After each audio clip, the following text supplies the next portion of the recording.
Good morning, guys. I'm hoping everybody got their good rest or fully rested for the last night and ready for a new day. Now we're getting ready for part two, lesson five, solving equation using formulas. And in this lesson, we just continue solving more problems using formulas. Before we move on to our lesson, I would like to introduce myself. My name is Ming. I have a background degree in civil engineering in the Philippines and passed the board in 1990. I have gotten fascinated and found myself interested in encouraging our kids or anyone willing to learn algebra or math to let these people know that knowledge and skills in math opens up new horizons of a new world. Let's go to problem solving number three.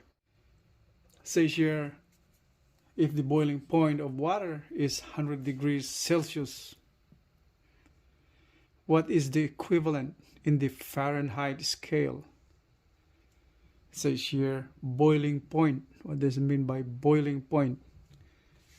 That's the point if you put water in the pan on the stove and it started boiling.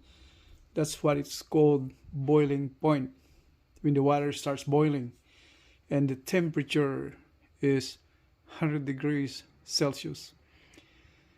The other side of that is scale. Another scale is Fahrenheit scale. So we need to find that out, Fahrenheit scale. So now, if you can see, you have a formula over here. F, or degrees Fahrenheit, that's the Fahrenheit. F, represented by the letter F, equals 9/5 of degrees Celsius, temperature degrees Celsius plus 32. So how do you say that in mathematics again? Mathematical expression. F is 32 more than 9/5 of the value in degrees centigrade. So that's how it's interpreted or converted into words. So the value of the Fahrenheit on the Fahrenheit scale is 32 more than 9/5 of the value in degrees centigrade. Right? What are the given? What are the given in the givens in the problem? So given is, we're gonna write given first to make it clear. Everything is clear. Degrees centigrade, how much? Is 100 degrees. So F is equals to 9/5 times degrees centigrade is 100 plus 32. So compute with your calculator. Value is 212 degrees Fahrenheit. So that's the answer. Now we have another problem solving number 4. Okay, so if a car was bought for 40,000 with an estimated lifespan of 25 years and would have a scrap value of 2,000, how much is the yearly depreciation of the car? We have a formula over here for depreciation. This formula was derived for this kind of problem. So this involves D stands for yearly depreciation, C stands for original cost, S scrap value. Scrap value, that means the value after the life service of the car. Like it says here, after 25 years, the value of the car in 25 years, that means the usable lifespan of the car is over by 25 years. And if you sell that, that's the scrap value. And N is the estimated life. That means the useful life of the car. So D, depreciation. If you take a look at this formula, the same as how we explained earlier, D is inversely proportional. That means if the depreciation goes up, we have lesser value of N, the estimated life. That means if depreciates too much in a year, that means the value of estimated life goes down. Like instead of 25 years, you have just the value, uh, the lifespan of the vehicle goes down to like say 10 years, right? If the depreciation is too much. That's how it's interpreted. Let's go back to the problem now. What are the given? The original value is 40,000, estimated lifespan 25 years. So that's the estimated life, that's N. And 40,000, that's the original cost. So that's C. And then have scrap value of 2,000. Scrap value 2,000. So scrap value, the value if you sell that after the lifespan, the usable lifespan of the car is over. So that'll be, it could cost 22,000. So how much is the yearly depreciation? So this is the unknown. All you have to do is direct substitution, right? So we have the given here. As C, original cost, it's 40,000 when the car was bought. And S is scrap value, we have 2,000. And the estimated lifespan of the car is 25 years. So all we have to do is substitute, just plug in those values into the formula, right? So that's from the formula, D is equal to C minus S divided by N. All we have to do is just substitute the values. C is 40,000. 40,000. Minus S is 2,000. Right, N divided by N. What is N? 25 years. What is that D? 40 minus 2 minus 20 minus 2,000 is 38,000. Divided by 25. How much is that? You may use your calculator. How much is the value? 1,520, right? So that's the answer. Straightforward, just substitute the values of those given. So it's very easy, right? So 1,520. That would be the depreciation. That means the value of car, it will be cheaper by this much after a year. So if you have 40,000 original cost, after a year, you will have devalued by 1,520. So that means like 38. The value of your car will be like 38,480. So it's a big depreciation, right? Well, okay, we're now on example 5, number 5. If the area of a trapezoid is 375 square inches and the width at the top is 20 inches and its height is 15 inches, what is the length of the base? So in order to solve this kind of problem, we have to illustrate a picture of a trapezoid and find out what the sides are missing or being asked, or what I call the unknown. So now I have an illustration over here of a trapezoid. A trapezoid is a four-sided two-dimensional plane. You got the base, B2, B1 is the base on top, the width, I should say, the width on top, the width on the bottom. And that is the height, H.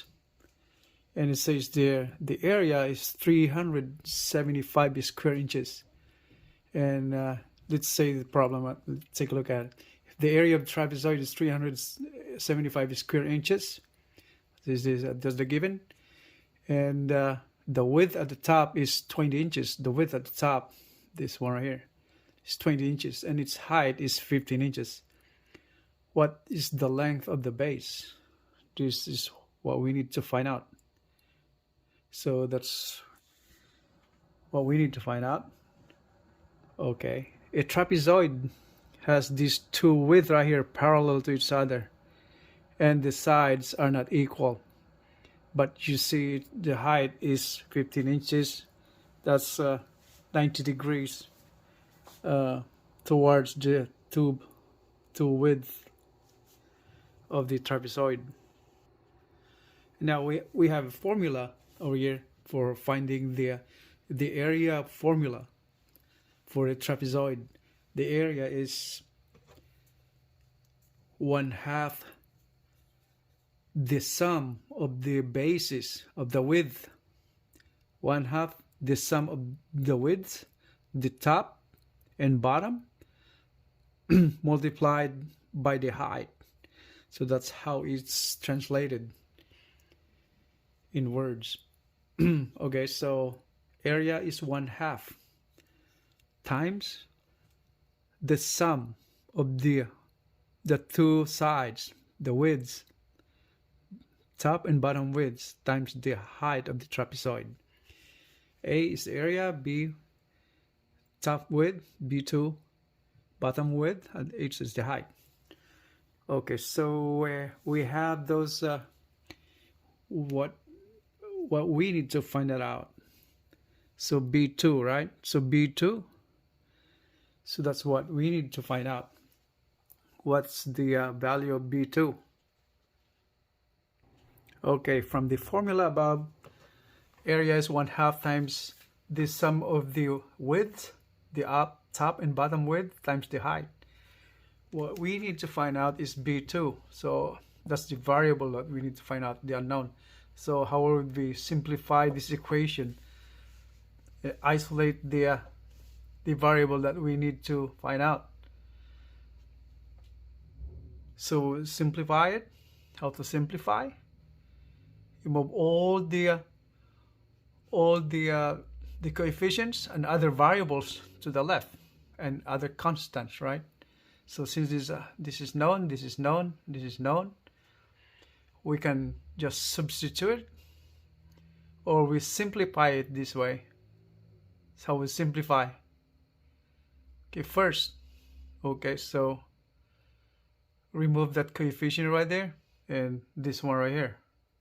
We multiply by this one right here by the reciprocal of this, right? And the reciprocal of that, h. So we multiply it by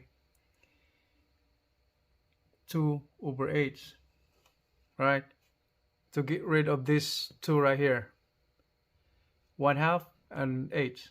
Okay, so this enclosure right here, bracket, that means we're multiplying the whole equation. So what we do have now is 2 divided by HA, 2 divided by H times A is equals 2 times 1/2. Make it simple, right? So multiply this to that, and multiply this. If you do on the left, you do on the right. So right, so 2/h. Same, to get rid of this, it's called to get rid of those. So 2 divided by 2 is 1, divided by h, times the quantity b1 plus b2.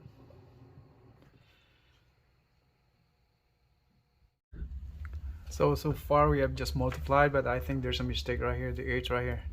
So it's say 2 divided by h times a, that's that. And this one is 2 divided by 2, 2 times 1/2 is cancelled, it becomes 1, and h divided by h, that becomes 1. So that's 1/1. So that's the same as 1, right? Or nothing, just simply need to find out. So how do we separate that one? We just remove that bracket right there. So we have to take this to the other side. So what we do, we subtract 2 here minus b1 over here, and we subtract on the left side the same thing, we subtract minus b1, and all we have to do is bring down this 2h times a equals what's left right here. So b So B1 minus B1, and we have B2 right there. That's B2. So this cancels out. And what we have left, this one right here, right? So we have B2 equals 2 divided by HA minus B1. Now, since we have this value, area, the area here is 375 square inches. It's A. And we have the value of B1. What's B1? It's 20. So we have this value, and we have that value, H. So all we have to do is substitute. So we have 2 divided by H. What's H? 15. Multiplied by A, 375. Minus B1. What's B1? It's 20. Equals B2. So B2 is equals what? Use your calculator. So to find it fast, what's B2? 2 over 15, 7.5 over here. 375 divided by 7.5, and then minus 20. So that's 50 minus 20, right? 50 minus 20. How much is that? 50 minus 20 is 30. So 30 inches. So that's the answer. B2 is 30 inches. Now we have another problem over here. Word problem solving number 6. How many kilograms of mass are needed to exert 150 newtons of force under acceleration due to gravity? That's 9.8 meter per second squared. Now that's another formula. See, F is M times A. F stands for force in Newton. That is in terms of kilogram meter per second squared. That's kilogram times meter per second squared. That's the unit. M stands for mass or weight, or in this sense we use as mass in kilogram. And A is acceleration due to gravity, or acceleration, that the unit is meter per second squared. Now identify what is given over here and what's being asked. Kilogram mass. How many kilogram mass? So mass, this what's being sought.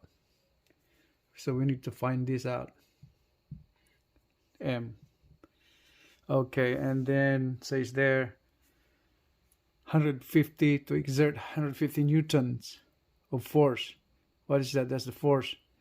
This is a given. And acceleration is given.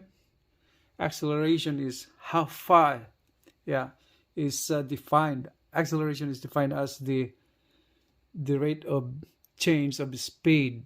The speed is meters per second, and acceleration is says here the unit is per second squared.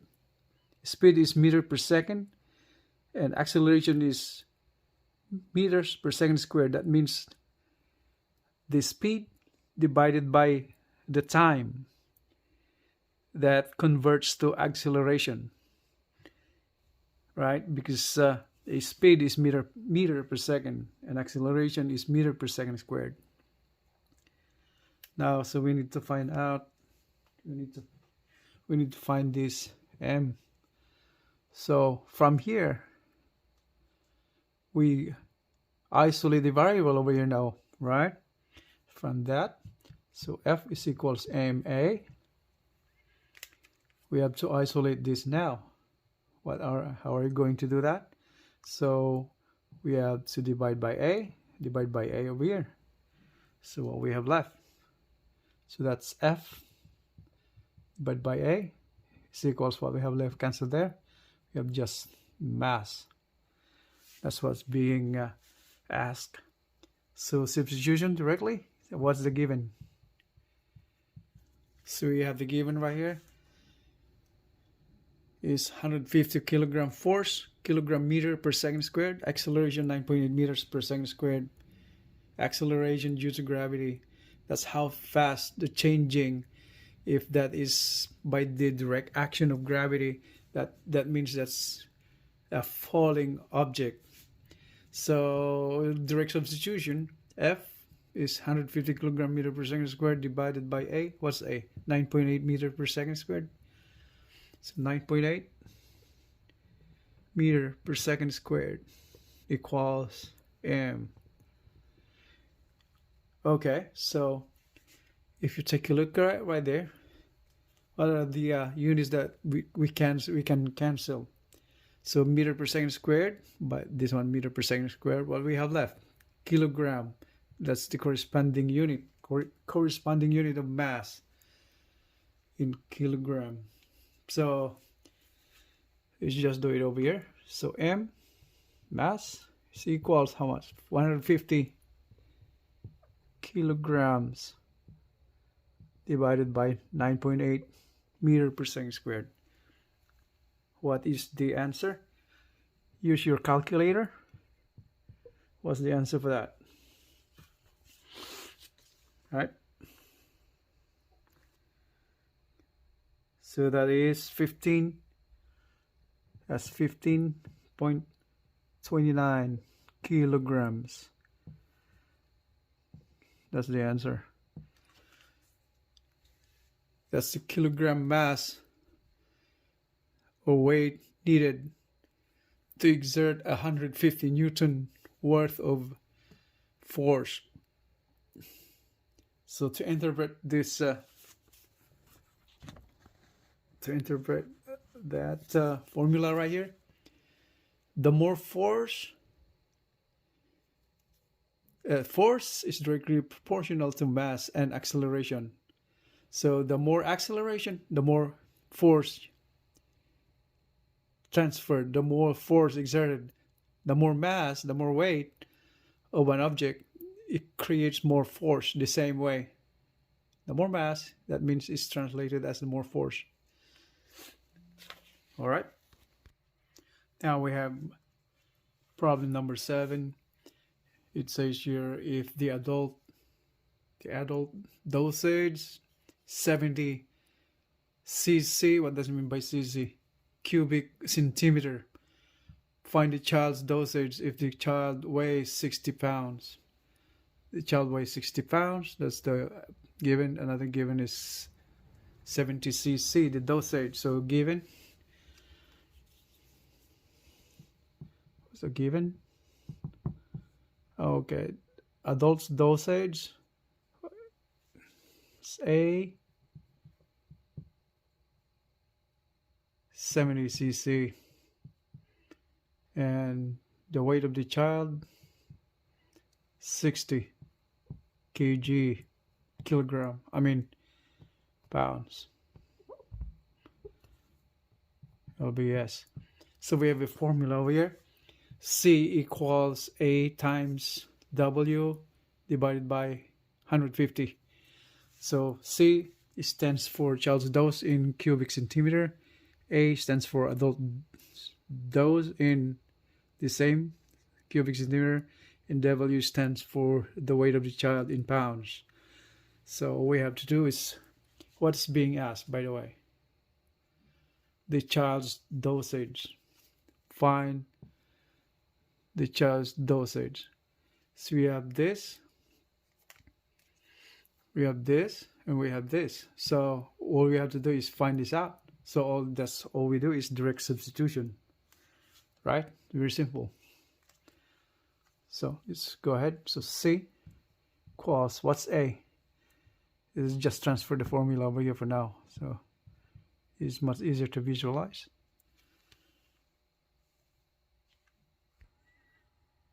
Now, so the formula C equals A times W over 150. So that's direct substitution. So C equals A, what's A? 70 cc, cubic centimeter, multiplied by W weight into 60 pounds, LBS, divided by the factor is 1 over 150. So C equals, what's the answer? Use your calculator. 8cc, that's the answer. So it's simple. Let's go back to the formula to explain this. The child's dose is directly proportional to the adult's dose of medicine. And as we're talking about dose over here, we're talking about the medicine dose. Okay, so, and the weight is directly proportional also to the child's dose. So this, as the dose goes up, the weight goes up. The more weight you get, the more dose you get. The lesser weight that you weigh, the lesser the dose you'll be getting. Okay, that's how to interpret that one right there. That ends our lesson 5, solving equations using formulas. We could have more problem solving, but time is getting much longer than expected.